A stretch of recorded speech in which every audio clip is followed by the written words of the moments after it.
नमस्कार विद्यार्थी मित्रांनो. चला तर आज एक तुमच्यासाठी महत्त्वाची माहिती घेऊन आलेलो आहे. आता बऱ्यापैकी विद्यार्थी थंबनेल पाहून आज व्हिडिओ पाहण्यासाठी आले असतील. तर जे विद्यार्थी एक्झाम फॉर्म भरतात आणि एक्झाम फॉर्म भरल्यानंतर हे अशा प्रकारचा एक्झाम फॉर्म असतो आणि त्याच्या सेकंड पेजला हे असं एक पेज असतं. त्याच्यामध्ये फीज दिलेल्या असतात विविध प्रकारच्या. ज्यामध्ये form fee, exam fee, passing certificate, cap certificate, statement marksheet ह्या अशा सगळ्या फी असतात.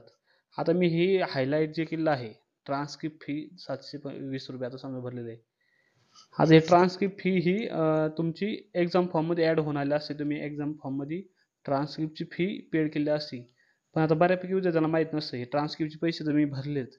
मला ते ट्रान्सक्रिप्ट कसं घ्यायचं?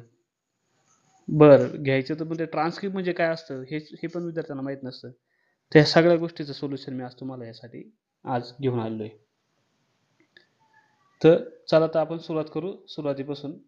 आता आजच्या व्हिडिओचा टॉपिकच तो आहे का तुम्ही एक्झाम फॉर्ममध्ये जे ट्रान्सक्रिप्टला अप्लाय केलेलं आहे आणि अप्लाय केलं तर ते ट्रान्सक्रिप्ट कसं घ्यायचं आहे, त्यासाठी प्रोसेस काय काय आहे, त्यासाठी लागणारे डॉक्युमेंट काय काय आहेत आणि त्याचप्रमाणे सगळ्यात मोठा प्रश्न आहे की तुम्ही पैसे तर भरलेत, पण ट्रान्सक्रिप्ट म्हणजे काय हे पण बऱ्याच विद्यार्थ्यांना माहीत नसतं. तर चला तर आपण सगळे तुम्हाला माहिती ह्या व्हिडिओमध्ये आज A to Z ही देणार आहे. तर सगळ्यात प्रथम तुमचं हे एक्झाम फॉर्म जो आहे, तुम्ही एक्झाम फॉर्म भरलेला आहे. हे एक्झाम फॉर्ममध्ये तुम्ही जे पैसे भरलेले आहेत, हे ट्रान्सक्रिप्टचे. याचं जर तुम्हाला ट्रान्सक्रिप्ट काढायचं असेल, तर याच्यासाठी तुम्हाला सगळ्यात महत्त्वाचं तुमची एक्झाम पास, तुम्ही एक्झाम दिली, तुम्ही पास आउट झाले. पास आउट झाल्यानंतर तुम्हाला तुमचे जे काही मार्कशीट भेटतात.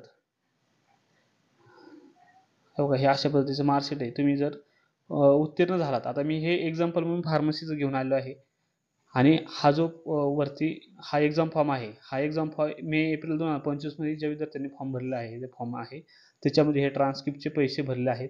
आता हे तुमचे सब्जेक्ट वगैरे दिसून जातील. तुमचे ट्रान्सक्रिप्टचे पैसे भरले आहेत. तर त्यासाठी सर्वप्रथम तुम्हाला तुमचे हा एक्झाम फॉर्मची प्रिंट जपून ठेवायची आहे. एक्झाम फॉर्मची प्रिंट जपून ठेवल्यानंतर तुम्हाला हे अशा पद्धतीचं कॉलेजचं लेटर हेडवरती तुम्हाला प्रिन्सिपलचं स्टॅम्प सिग्नेचर घेऊन यायचे.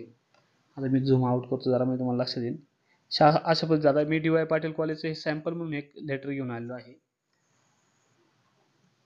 ते अशा पद्धतीचं फॉर्मॅट तुम्हाला to director board of examination आणि इव्हॅल्युएशन सावित्रीबाई फुले पुणे युनिव्हर्सिटी पुणे 411,007 याच्यावरती करायचं आहे. आणि याच्यात तुम्ही सब्जेक्ट पण मेन्शन करायचं का मला ट्रान्सक्रिप्ट रिगार्डिंग आहे.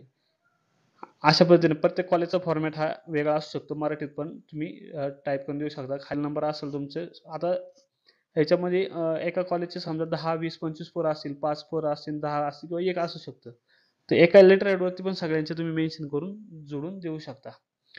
इथं तुमचे स्टुडंटचे नाव, सीट नंबर, मदर नेम हे सगळं मेन्शन करायचं आहे. खाली तुमचं प्रिन्सिपलचं स्टॅम्प सिग्नेचर, त्यानंतर तुमचा हा जो गोल स्टॅम्प असेल, तुमचं एक्झामिनेशन ऑफिसर असेल त्याचं आणि त्याच्यासोबत तुमचा एक्झाम फॉर्म अटॅच करायचा आहे. प्लस तुमच्या ज्या उत्तीर्ण झालेल्या मार्कशीट आहेत, ह्या मार्कशीट तुम्हाला हे करायच्या आहेत अटॅच. इथं पुणे युनिव्हर्सिटीमध्ये एक्झाम बिल्डिंगला खाली ग्राउंड फ्लोअरला तिथं डेस्कला तुम्हाला हे कव्हरिंग लेटर, तुमचे एक्झाम फॉर्म, मार्कशीट हे सगळं जमा करायचं आहे.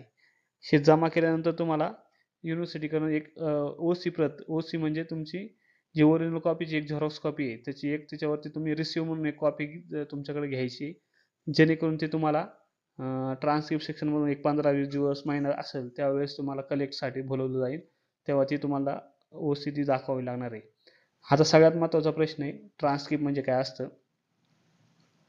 तर हे पुणे युनिव्हर्सिटीकडून अशा पद्धतीचं ट्रान्सक्रिप्ट तुम्हाला हे प्रोव्हाइड केलं जातं, जे की कन्सोलिडेटेड मार्कशीट असतं. ज्यामध्ये तुमचं हे इथं सुरुवातीला नाव असतं, तुमचं आईचं नाव असेल, तुमची एक्झाम कधी झाली ते असेल, तुमचा सीट नंबर असेल, तुमचं कोर्सचं नाव इथं असेल, तुमचा ग्रेड वगैरे CGPA काय असेल तो असेल, तुमचा जो PRN नंबर असेल तो PRN इथं मेन्शन केलेला असेल.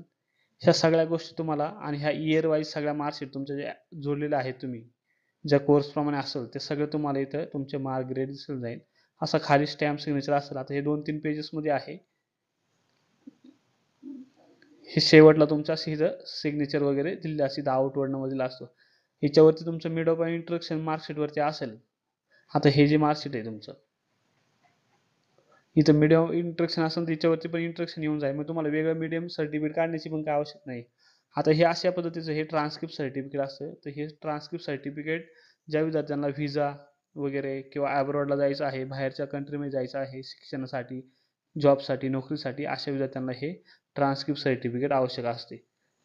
तर अशा पद्धतीची नवीन माहिती आपण आपल्या चॅनलमध्ये नक्की टाकत असतो. त्यामुळे आपल्या चॅनल नक्की सबस्क्राईब करा, लाईक करा, शेअर करा. धन्यवाद.